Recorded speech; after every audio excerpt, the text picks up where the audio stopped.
Selamat malam, shalom shalom teman-teman, shalom. Saya harap semua sehat ya dan semua oke-oke aja gitu dan lain-lain. Pertama saya ucapkan terima kasih nih untuk Bung Febi yang selalu menyiapkan topik-topik ini bukan kami cari sendiri nih, Bung Febi yang menyiapkan dan kali ini topiknya membuat kita mikir, membuat saya mikir dari kemarin dulu ini. Begitu saya tahu, waduh, kalau hari ini aku meninggal bagaimana ya kalau ini. Saudara-saudara, secara umum adalah kematian adalah keniscayaan ya. Kalau kita lihat 2 Korintus 5 ya itu ayat 1 sampai 10 bicara satu hari kemah kita, kediaman kita ini dibongkar dan kita akan pergi ke tempat kemah yang lebih baik. Saya punya seorang sahabat, dia tinggal di Singapura. Kami pernah naik kapal kayu sama-sama ke Pulau Seribu. Kami pernah makan rame-rame. Itu sama-sama dia punya hati untuk pelayanan untuk anak-anak muda zaman itu ya. Kami sama-sama begitu. Dan satu hari saya dengar dari istrinya kondisi dia sudah tinggal tunggu hari. Saya terbang ke Singapura, kebetulan lagi ada uang. Saya datang di rumah sakit kecil, saya berdoa, dan lucu istrinya katakan, kok dia setelah didoakan dia bisa seger ya. Dan saya bersyukur, saya kembali ke Jakarta, beberapa bulan kemudian masuk lagi rumah sakit, dan kali itu kemudian dia meninggal. Tapi yang menarik adalah, tiap hari istrinya pasang di Facebook, hai sayang, kamu sedang apa hari ini? Aku bayangin kamu jalan di padang yang rumputnya hijau yang kamu suka, lalu metik kembang mawar. Mungkin kamu duduk sama Tuhan ngobrol, barangkali ngomong mengenai audio ya. Dia memang audio engineer nomor 2 terbaik di Singapura. Lalu istilah bayangkan kamu di sana mungkin sama Tuhan disuruh ngetes speaker paling baru. Dia membayangkan surga begitu indahnya. Dia katakan, aku rindu bersamamu, tapi aku tahu kamu sudah enak di sana. Wah, saya kalau baca Facebook itu rasanya, aduh, aku mesti bikin apa ya? Aku sedih bener gitu ya, rasa kehilangan beneran. Kalau masih ada waktu pengen ketemu lagi dengan teman itu namanya Steven gitu ya. Nah, saudara, saya lihat kematian tapi kan keniscayaan. Saya juga baru-baru ini bicara pada istri saya katakan, kalau kamu pulang duluan, berat sekali buat saya ya, karena kita sudah sama-sama sekian puluh tahun, selalu bersama, berkelahi bersama, berbeda pendapat, kadang-kadang mungkin kita juga saling menyakiti ada saatnya. Tapi aku nggak bisa bayangin hidup tanpa kamu. Tapi kalau aku duluan, siapa yang rawat kamu, siapa yang melindungi kamu, siapa yang ngurusin keuangan kamu, dan lain-lain. Aku jadi khawatir, aku bilang gitu ya. Dan dia berkata, ngomongin aneh itu. Gak lama lagi saya ngomong terus begitu. Ngomongin berkali-kali begitu. Sampai akhirnya, udah deh kalau mau mati-mati, jangan nanya-nanya begitu. Pertanyaan bisa orang bikin jadi stres, kata dia. Memang saudara kalau udah bicara kematian, gak ada orang yang happy ya. Gak ada orang yang melihat kematian itu dengan sukacita, dengan gembira. Atau kata orang yang mungkin saya pernah kenal masih muda, seorang yang selalu mengatakan, aku lebih siap mati deh, nggak tahan hidup kayak gini. Kapan aku mati ya? Nah, dia malah ada kecenderungan untuk mencari mati gitu, naik motor cepet-cepet, ya apa berani melakukan tindakan orang nggak berani. Ada kebakaran orang lari, dia malah lari ke dalam nyemprotin air dan bahkan nolongin orang tua di sana. Nah ini ada yang begitu kan ya. Tapi kalau udah bicara kematian, harus satu hal yang pasti adalah kita berada di akhir perjalanan. Sepinter apa, sekuat apa, semolek apa, sekaya apa, ketika berhadapan kematian, semua yang kita miliki seakan-akan tidak ada manfaatnya, tidak ada gunanya lagi. Jadi kalau udah bicara kematian, saya ngajak Anda sekarang memikirkan bahasa Inggris 5 kata. Where, ya, with whom, when, why, and how to. Pertama bicara where. Kalau bicara kematian, di mana kita bakal mati? Di Indonesia kah? Karena saya suka naik gunung, pernah terpikir waktu di Himalaya, ini jangan-jangan hari kematian saya nih, salju begini gede. Tapi ternyata nggak boleh mati di sana rupanya. Kita nggak ada yang tahu kan kapan mati dan kita akan mati di mana. Bisa di rumah sakit, bisa, bisa dalam perjalanan kecelakaan, bisa di kapal terbang, bisa di gunung, bisa lagi nyelam, bisa juga di rumah lagi tidur enak-enak, bisa selesai begitu. Itu jelas kita tidak bisa menentukan dan tidak tahu. Kedua, ketanya-tanya dengan siapa? Sebelum kita mati, tentu kita ingin ketemu orang yang kita pikir paling berharga dalam hidup kita, kita akan bicara. Ketika nenek saya sebelum meninggal, dia tunggu kedatangan saya gitu. Saat saya datang berapa lama kemudian dia meninggal. Menunggu, karena kita ingin waktu kita mati masih bisa ada satu orang yang kita bisa ajak ngomong terakhir. Menyampaikan, ingin lihat mukanya, ingin lihat kehadirannya, dan kita menunjukkan bahwa dia berharga dan kita mencintai dia atau dia mencintai kita. Tapi sekali lagi pun, Siapa yang Anda inginkan ketika Anda meninggal? Apakah lebih suka meninggal dikumpuli orang-orang di sekitar teman-teman lama sekitar Anda sendirian tidak berdaya ditonton orang? Ataukah lebih baik sendiri dengan satu orang yang paling dekat? Ataukah bahkan nggak usah ada orang lah daripada dia melihat saya, mendingan saya sendiri saja. Nah ini setiap kali saya menemani seorang yang akhirnya menghembuskan nafas terakhir, saya berpikir begitu. Kesimpulannya lagi, ini juga udah susah ya jawabannya. Tapi kita bisa milih siapa yang kita harapkan hadir, tapi belum tentu bisa harapan terpenuhi. Tapi kemudian ada pertanyaan. When? Kapan? Kapan kita akan meninggal? Sekali lagi sama dengan pertanyaan pertama dan yang kedua, kita tidak tahu. Bisa saja kita ngobrol begini nggak lama lagi lepak jatuh selesai. Bisa. Bisa juga orang udah terkena kanker bertahun-tahun, orang udah siap pulang, kok nggak pulang-pulang? Ada yang begitu. Ada juga terjadi orang yang ya siap diri untuk meninggal, tapi nggak juga meninggal. Ya. Dan ada yang nggak siap malah jadi meninggal. Barangkali beruntung orang seperti Elia di perjanjian lama. Dia tahu kapan dia mesti pulang. Dia tahu uh, waktu yang masih ada yang bisa dipakai untuk mengatakan selamat tinggal pada orang. Dia pergi ke kota-kota di mana orang-orang yang menjadi muridnya hadir. Dia bawa Elisa. Dia tahu karena itu di saat terakhir itu karena dia tahu dia masih enaknya kalau orang tahu kapan meninggal bisa menyiapkan orang sekitar dia lebih baik.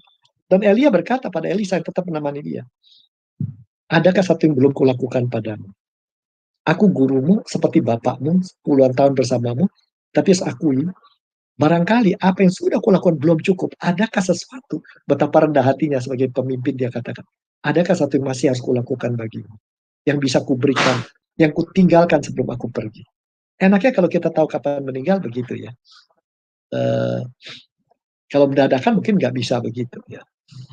Uh, tapi juga kita bisa menyiapkan diri kita barangkali ya, seperti Elia. Dia tahu akan kembali ke Tuhan, dia malah nggak kelihatan, nggak disebutkan bahwa dia stres, bingung atau apa. Nah, tapi ketika Tuhan Yesus juga hidup, dia kan akhirnya tahu akan meninggal, disalib. Wah, dan dia tahu jalan menuju kematian itu sangat berat dan sakit. Waduh, luar biasa ya. Ya kalau mau tanya sama saya, banyak pergi ke sana kemari, kadang-kadang kalau misalnya dipanggil Tuhan, apa yang paling takut? Barangkali kalau mau jujur, takut satu-satu saja. Sebelum kita mati harus menderita panjang. Dan kita betul-betul sakit secara fisik. Sampai stres, sampai orang yang ngeliatin kita juga kesian gitu. Itu barangkali yang saya berdoa, janganlah sampai, kalau boleh Tuhan izinkan, jangan itu terjadi. Tapi saya juga pernah kenal seorang yang saya temani lebih kurang 2 minggu di rumah sakit. Dia waktu itu umur 15 tahun, saya 19 barangkali. Saya temani tiap hari di rumah sakit berjam-jam. Ketika dia muntah, mulai keluar darah, dan sampai saat terakhir, sehari terakhir. Dan terakhir dia katakan, kakak jangan khawatir, kakak yang melayani Tuhan yang baik. Sekarang pulang, kakak udah capek di sini. Besok pagi kembali. Ketika kembali dia sudah tidak ada. Itu di rumah sakit Husada. Berapa tahun lalu itu, tahun 73 barangkali. Tapi yang paling menarik adalah satu, justru dalam 2 bulan sakitnya itu, berapa banyak yang orang tersentuh melalui kata-kata dia, melalui apa yang dia bagikan dan lain-lain. Waktu itu orang tuanya terpisah ya, bercerai atau apa saya tidak tahu. Dan ketika ayahnya datang dia bisa ampuni gitu ya. Dia menguatkan, yang pasti saya yang paling tersentuh melihat dia itu. Tahu akan meninggal kok siap dan tenang, dia tahu sakitnya itu. Walaupun kesakitan secara fisik. Jadi kalau pikir permintaan saya juga, ketakutan saya nggak pantas juga ya. Sakit menuju kematian, ketakutan. Takut barangkali kalau mati kita tidak memuliakan Tuhan. Dia sakit pada 15 tahun, begitu sakitnya. Saya aja melihat dia, aduh, ya, kenapa Tuhan nggak cepat ambil aja? Ternyata di saat sakit itu dia memberi kesaksian yang luar biasa. Jadi kalau tanya di mana kita meninggal, kita tidak tahu. Dengan siapa kita ada di sana meninggal, nggak tahu. Kapan? Tidak tahu juga. Kalau kita tahu duluan enak apa enggak? Ada enaknya, ada enggak juga begitu ya. Enaknya bisa say goodbye, menyiapkan sesuatu yang kita sayangi, jangan sampai meninggalkan utang lah, surat-surat hilang lah, dan sebagainya, pertengkaran. Tapi sekarang pertanyaan 4 yang paling berat. Ya, kalau hari ini hari terakhir, ya. Tadi naik sepeda dari gereja saya pulang, kalau ini hari terakhirku gimana? Kalau aku hidup sampai jam 12 lalu Tuhan. Yang pertama tentunya gembira bisa ketemu Tuhan mata dengan mata, muka dengan muka, seperti kata Paulus. Apa yang tadinya misteri jauh, kita akan rasakan pelukan dia. Kita nggak usah berjuang kayak begini. Kita bisa betul-betul teduh, merasakan pelukan dia, dan dia tahu apa yang terbaik buat kita. Tapi di pihak lain hal tentu saja, kalau perjalanan kematian adalah menuju ke sana, tentunya perjalanan kematian juga perpisahan. Kita harus merelakan apa yang begitu berharga buat kita. Terutama pasangan hidup, pacar, anak, kakak adik, atau orang tua. Ini pun harus ditinggal. Jadi, ya ini berat ya. Satu pihak kita ini tahu ini kita menuju kemana, itu akhir perjalanan kita. Kita tahu hidup ini adalah memang sementara, walaupun banyak kali indah, dan sementara ada penderitaan. Dan semua ini nanti akan menjadi hal yang kita lihat harus ditinggalkan. Harus kita berpisah dengan itu. Jadi, memang berat ya ketika berpisah. Sekali lagi, kenapa kita meninggal? Karena memang asal kita kembali kepada Tuhan. Dan ini sementara. Tetapi, kenapa meninggal? Meninggal itu menyadari kita pada diri kita, menyadarkan kita ini jadi sadar berapa hal. Pertama, hidup itu walaupun sementara berharga kalau kita gunakan sesuai yang Tuhan inginkan. Kedua, orang-orang yang sangat dekat pada kita juga sangat berharga, dan mungkin tidak selalu kita punya waktu untuk menyampaikan mereka sangat berharga buat kita. Kalau kita tahu akan meninggal malam ini, itu saatnya menyampaikan kepada mereka. Ketiga, barang kita sadari juga, apapun perjalanan hidup kita jatuh bangun, bagi Tuhan kita berharga. Diberi kok kesempatan untuk menjalani hidup. Diberi kesempatan, berarti kita berharga. Diberi kesempatan untuk bertobat, menerima keselamatan, berarti kita sangat berharga. Diberi kesempatan hidup dalam Roh Kudus, mengalami perubahan, dihibur, dikuatkan, berarti kita berharga. Orang bisa bilang kita tidak berharga. Kita bisa mengatakan diri kita tidak berharga. Orang tua juga bisa. Kekasih, pacar juga. Tapi bagi Tuhan kita berharga. Tapi artinya kemudian kenapa kematian harus terjadi? Itu menunjukkan pada akhirnya dalam kesementaraan ini kita melakukan tugas, dan tugas kita sudah selesai. Biar orang lain melakukan. Jadi, where nggak tahu, with whom nggak tahu, when nggak tahu, why kita mulai mengerti, ya. Tapi kalau tanya how, bagaimana cara kita akan mati? Sekali lagi itu kita tidak tahu. Ya, kita tidak tahu. Tapi bisa kita katakan dua hal sederhana sekali kalau kita bicara kematian. Ini menyadarkan kita selalu akan batas-batas kita sebagai manusia. Sehebat apapun seorang, mau pendeta besar, orang kaya besar, presiden terkenal, orang punya triliunan, ya ketika pada akhirnya sudah terbaring, ya sudah, tinggal kemana dia pergi. Itulah di zaman dulu di Turki abad 12-13, para orang-orang yang disebut sufi sering merenungkan tentang kematian. Kalau aku digantung orang gimana, dikain kafani gimana, dimasukkan ke kuburan, mereka membayangkan mereka diturunkan, dikuburkan, diuruk tanah, ya. Sehingga mereka makin menyadari hidup ini sementara tapi berharga. Dan ketika tugas selesai, ya sudah. Tetapi buat kita barangkali gampang, satu hal yang bisa kita gunakan, kalau ini hari-hari terakhir kita, apa yang kita lakukan? Kita bisa katakan pada orang yang paling dekat, yang kita paling sayangi, kau berharga bagi saya, aku mencintai kamu. Walaupun kita akan terpisah. Kepada Tuhan kita katakan, terima kasih untuk apa yang sudah boleh kujalani sejauh ini. Bagi diri kita, kita berkata, kita sudah lakukan apa yang kita bisa, ada saatnya kita gagal, ada saatnya kita tidak mendahulukan Tuhan dan lain-lain, tapi kita punya Tuhan yang melihat kita begitu berharga, kita harus siap kembali pada Dia. Nah, sekali lagi, barangkali kalau hari ini betul, ini saatnya berkata pada orang dekat kita, I love you. Dan kesempatan minta maaf untuk hal-hal yang mungkin sudah kita lakukan dan kita tidak bisa perbaiki kembali. Saudara-saudaraku, memikirkan kematian bikin depresi ya. Tapi kalau memikirkan kehidupan selanjutnya, kematian kan bukan akhir. Ini gerbang masuk ke tempat yang lebih indah. Kematian eh, tidak perlu harus menjadi satu yang menakutkan. Kalau kita memang dekat dengan Tuhan. Itulah kita katakan, kemarin dia jaga kita, sekarang jaga, besok jaga, ketika kita mati pun dia tetap memeluk kita. Kalau dengan demikian kita bisa katakan, baiklah kapanpun Tuhan suruh saya meninggal, saya akan mau menyiapkan diri. Tuhan berkati Anda. Amin. Amin. Terima kasih Pak Robi untuk bagian ini secara khusus bicara tentang kematian. Ini sesuatu yang mungkin pembicaraan ini saya nggak tahu Pak, apakah tadi kalau Pak Robi juga dibahas mungkin di keluarga begitu ya. Dan mungkin ini ada beberapa pertanyaan dari Instagram, tapi ada satu pertanyaan begini Pak. Ketika kita, apakah sebatas mana kita bisa membicarakan soal kematian kepada orang-orang terkasih kita untuk menyampaikan bahwa itu memang faktanya demikian dan mempersiapkan mereka. Karena seringkali ini menjadi batasan karena tadi ya mungkin sesuatu yang tabu ngomongin kematian begitu. Padahal kebiasaannya kalau orang misalnya gitu ya, orang itu kadang-kadang agak tabu membicarakan tentang pendidikan seksual. Tapi kalau misalnya bercanda tentang seksual itu agak bebas begitu. Nah, ini bicara tentang kematian juga begitu. Nah, batasan seperti apa dan seberapa penting sih Pak, kalau menurut Pak Robi membicarakan atau membahas kematian misalnya dengan pasangan bahwa ya memang saya juga melakukan itu gitu, tapi memang batasannya di mana sih Pak? Dan apakah diperbolehkan begitu?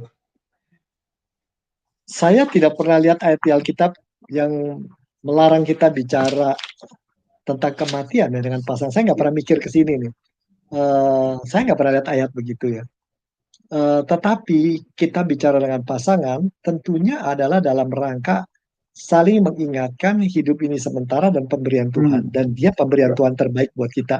Walaupun kadang-kadang yang terbaik itu tidak mudah pemeliharaannya ya. Sama kalau mobil makin mahal, biaya bannya aja berapa itu.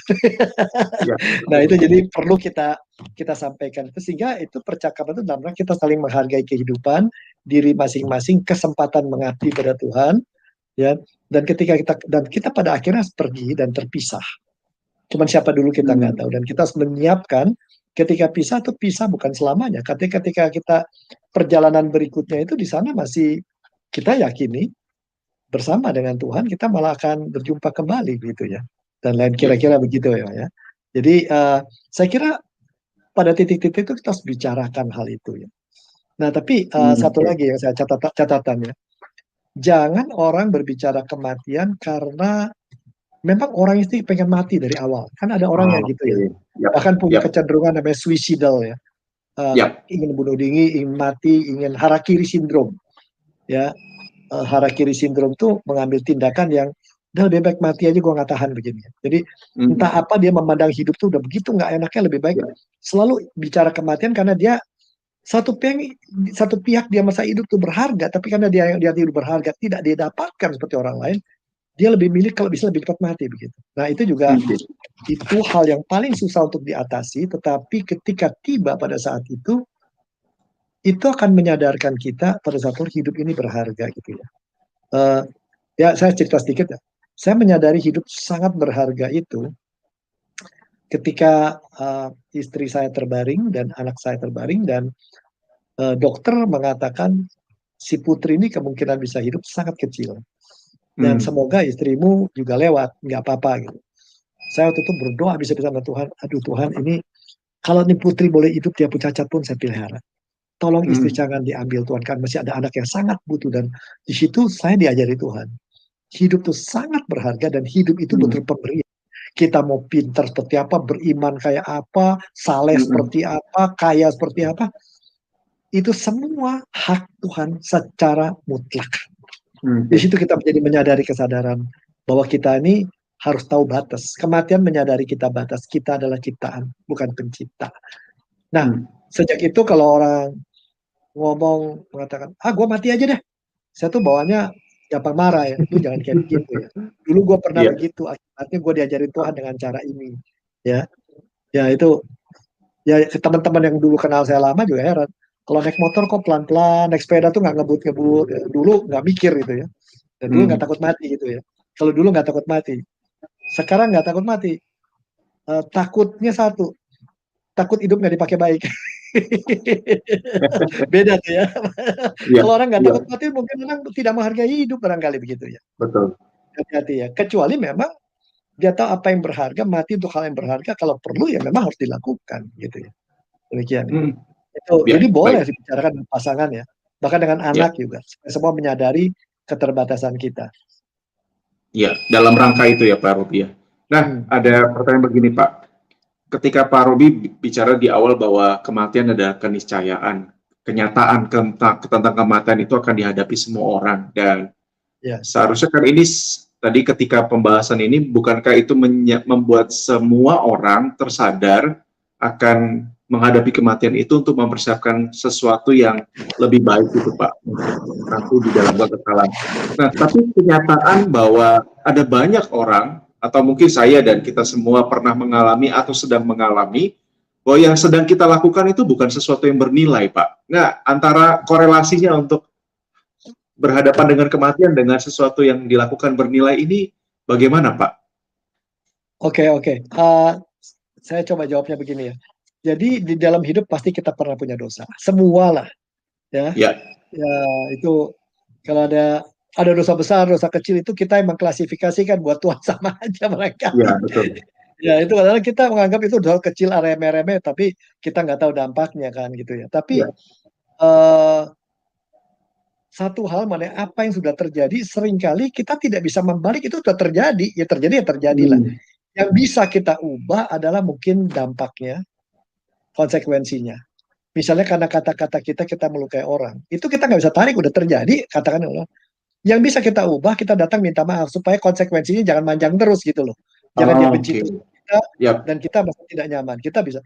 Tapi nggak selalu semua bisa gitu. Tapi yang ketiga, apa yang terjadi? Yang bisa kita ubah juga kadang-kadang adalah cara kita memandangnya. Hmm. Kadang-kadang Tuhan izinkan kita membuat kesalahan karena Tuhan lebih membuat kita lebih kenal pengampunan, kasih karunia, pemberian tanpa prasyarat oleh Tuhan, Ya. bahkan keheranan gitu ya. Tuhan bisa berikan itu pada kita. Nah itu dulu Hmm. yang mengenai itu. Sehingga ketika kita menghadapi kematian, jangan kita menyiapkan dengan mengingat-ingat salah kita. Wah nanti karena salah saya gini, saya akan dimasukkan neraka, nerakanya paling Ya. bawah lagi. Nah, kalau saya dulu bikin ini menyakiti orang dan pasti kalau begitu kita akan menghadapi kematian dengan udah mati, pasti semua orang juga mungkin ada was-was karena belum pernah ke sono gitu kan. Ini makin takut itu, akhirnya jadi takut banget gitu. Jadi takut banget begitu ya. Tapi saya masih ingat ya satu kata-kata seorang wanita. Saya menemani dia pada usia 90 ya, apa 80 sekian. Tiap malam pulang gereja ke rumah sakit. Itu Hmm. umurnya 87, saya nggak ingat persis dari 5 tahun lalu. Kadang-kadang ya saya anggap seperti ibu. Tante pegel di belakangnya atau ini saya pegel, saya pijitin. Kenapa? Tuhan. Akhirnya saya tanya, dia seorang Kristen yang sangat serius. Hmm. Ya sangat orang GKI tetapi dalam kerohaniannya dia sangat dekat dengan teman-teman karismatik gitu ya. Lalu saya tanya, ada rasa takut kalau dipanggil Tuhan? Iya, kata dia. Kenapa? Kalau situ kan nanti ketemu suami, ketemu yang lama-lama. Iya, tapi kan belum tahu caranya dan ketulusan dia ngomong itu membuat saya lebih gampang. Yuk kita doa sama-sama, yuk supaya ketakutan dihilangkan. Tapi tahu di sana banyak hal yang indah. Tahu, tapi tetap masih ada Hmm. takut juga. Karena ini masih pintu gerbang, saya kan belum pernah ninggalin tempat ini ke pintu gerbang. Itu jujur. Itu buat saya, Ya. wow. Dan ketika dia meninggal, di tangan saya ada buku harian dia. Tiap hari dia baca Alkitab, dia tulis perasaan dia terhadap ayat Alkitab. Ada buku 40 halaman. Hmm. Lalu ada lagi, dia 30 tahun terakhir kan. Saya ada di rumah, saya sampai, inilah kalau orang yang jujur, tulus depan Tuhan dan otentik, mengatakan, saya tahu sesudah kematian, perjalanan gerbang ini, saya akan jumpa Tuhan, ada banyak hal yang indah. Seperti yang suaminya pergi itu dia ingatkan. Tetapi menyeberang gerbang itu adalah hal yang saya nggak biasa, saya nggak nyaman, saya rada takut. Ya. Ya. Bahkan kalau orang tidak terlalu takut dan terlalu kepingin ke sana, jangan-jangan dia takut dengan hidup ini.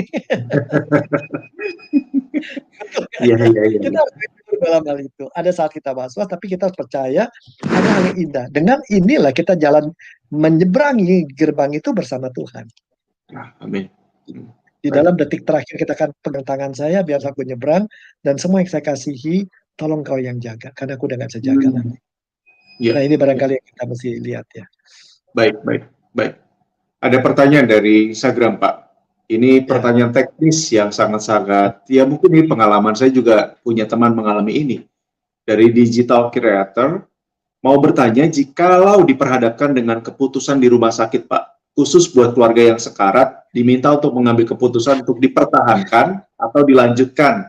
Sementara kondisi pasien yang sudah semakin diambang kematian gitu. Jikalau apakah ketika tindakan menghindari, apakah itu sesuatu yang akhirnya keputusan itu adalah ya sudah nggak apa-apa dibiarin aja nggak usah dirawat lagi gitu Pak.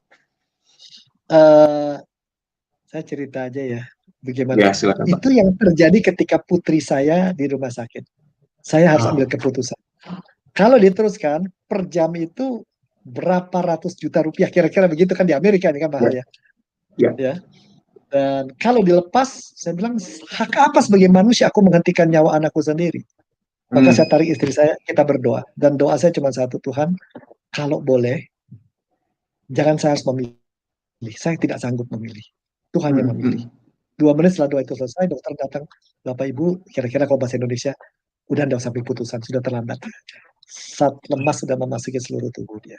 Jadi saya tidak ambil keputusan, Tuhan yang memutuskan. Menarik itu ya. Nah, saudara, memang adalah sangat sulit ketika kita harus mengambil keputusan seperti itu. Saya tidak punya jawaban, udah biarin lepas aja, coba dihitung rupiahnya berapa, itu bukan, itu kejam sekali kalau gitu. Tetapi adalah begini, kalau ada yang mengatakan, putuskan aja supaya tidak menderita. Apa kalau dia udah berbulan-bulan di sana tidak menderita.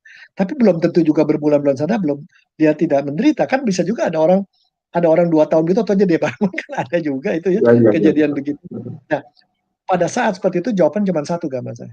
Itulah kita sadari kematian itu batas diri kita, batas eksistensi kita.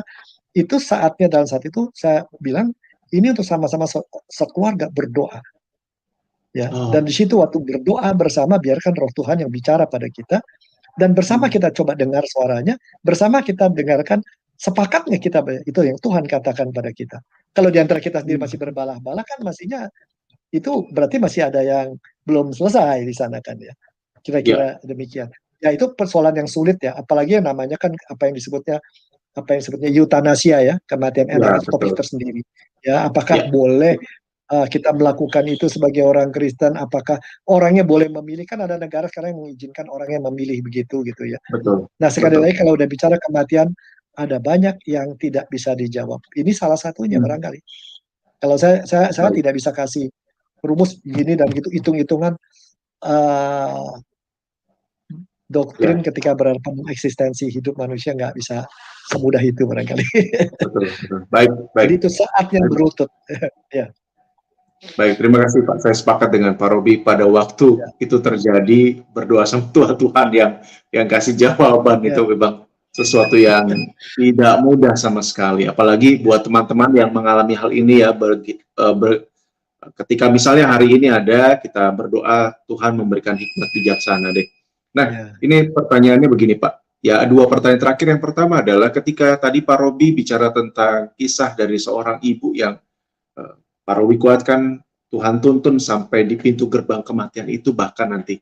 Tapi pertanyaannya seberapa penting sih Pak keputusan waktu di dunia, terutama misalnya menerima Kristus sebagai Tuhan Selamat, itu yang akan menentukan, bukan saja pada waktu saya menarik ya, karena tadi Pak Robi bicara tentang Tuhan tetap memegang dan menuntun gitu. Nah itu apakah sampai di gerbang kematian saja atau sampai kapan Pak tuntunan Tuhan itu akan terjadi bagi seseorang?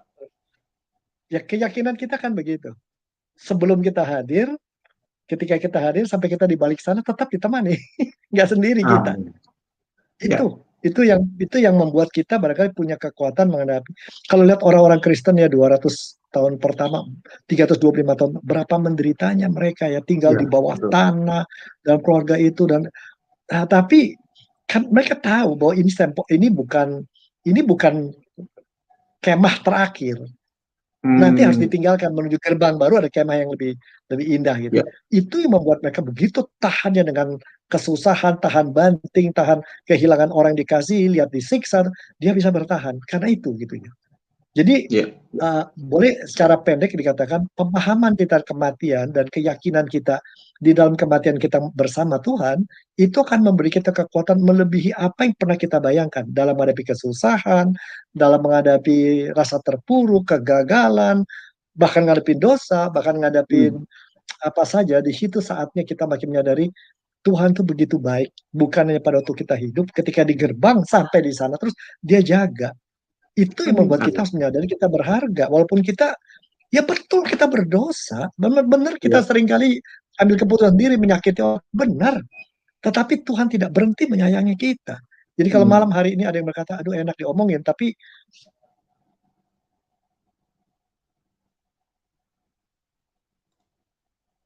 demikian. Jadi kalau ada yang malam ini mengatakan, saya tidak bisa membayangkan karena saya bukan orang sebaik-baik yang Tuhan sayangi. Sekali lagi, cerita anak yang hilang, menghabiskan duit orang tuanya, ngambil warisan belum waktunya, katanya Betul. kata kakaknya di sana bermain sama pelacur, bau, kotor datang. Bapaknya bukan cuma peluk, udah peluk suruh dikasih kesempatan pesta, kasih makan, kasih kasut yang baru, kasih ikat pinggang, kasih cincin, kasih Ya. jubah. Nah, ini yang kita harus ada. Kita hanya bisa kuat menghadapi kematian kalau kita punya Bapak yang begitu sayang pada kita di luar perkiraan kita. Amin. Demikian juga Amin. kalau orang, terutama yang kita sayangi ya, kalau sampai harus pergi, pasti sedih. Tapi harus kita terima bahwa Tuhan menyayangi dia dan dia punyanya Tuhan, bukan punya kita. Untuk kita tuh Ya. titipan. Ya Baik. jadi Baik. ya inilah. Ya. Baik. Baik. Terima kasih Pak Robi untuk malam Ya, ini karena ini ada sebuah pertanyaan. Kalau saya mohon maaf kalau ada beberapa pertanyaan yang belum bisa disampaikan, termasuk misalnya kalau orang tidak percaya pada Kristus, apakah masuk surga, itu sudah dibahas di dalam bagian yang lebih khusus di Bara Digital Ministry. Silakan teman-teman untuk melihatnya secara khusus. Kalau lebih mudah adalah di YouTube. Jadi tinggal ketik saja tentang kematian atau tentang keselamatan nanti akan muncul. Nah, salah satunya adalah pembahasan-pembahasan dari Pak Robi. Ini pertanyaan bukan pertanyaan Pak, tetapi mungkin closing statement buat teman-teman kita di luar sana yang tadi di bagian bahasan ini adalah mereka tidak takut mati, tapi takut menghadapi kehidupan ini, Pak. Ada, Pak, dari Pak Robi? Oh, mungkin sepertinya ada gangguan jaringan ya.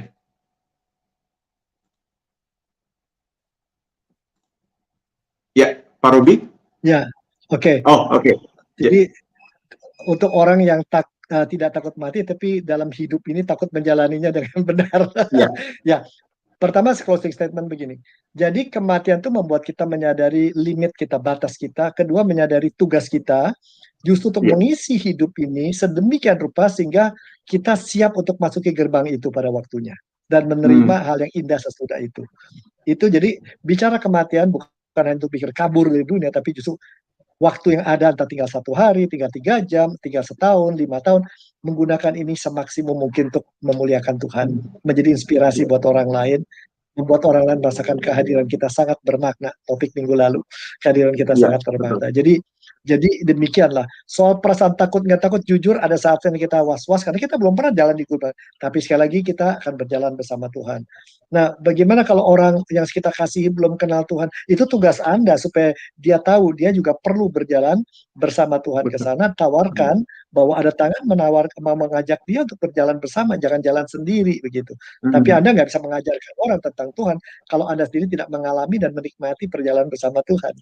Itu kan Oh, jadi kata kunci. ya. Ya, itu yang paling penting. Dari saya demikian. Jadi ya kita tidak tahu dalam pandemi ini akan adakah gelombang ketiga, ya akankah Ya. berapa banyak lagi orang yang kita kehilangan dari kita ya.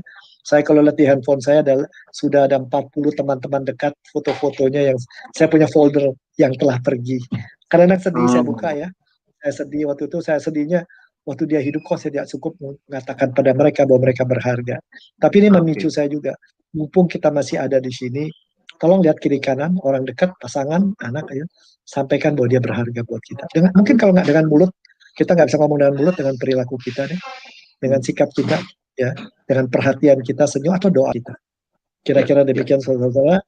Jadi sekali lagi bukan jadi aku sudah ini tidak takut mati, aku pasti bisa. Bukan itu. Ya, gitu.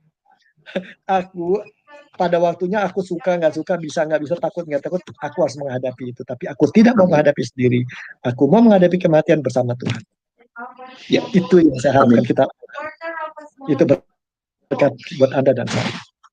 Amin, amin, amin. Terima kasih Pak Robi. Jadi teman-teman di luar sana tetap semangat dalam Tuhan.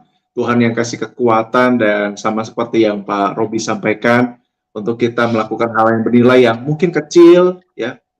Tapi ini adalah sebuah kesempatan untuk melakukan yang bernilai dan berdampak bagi banyak orang.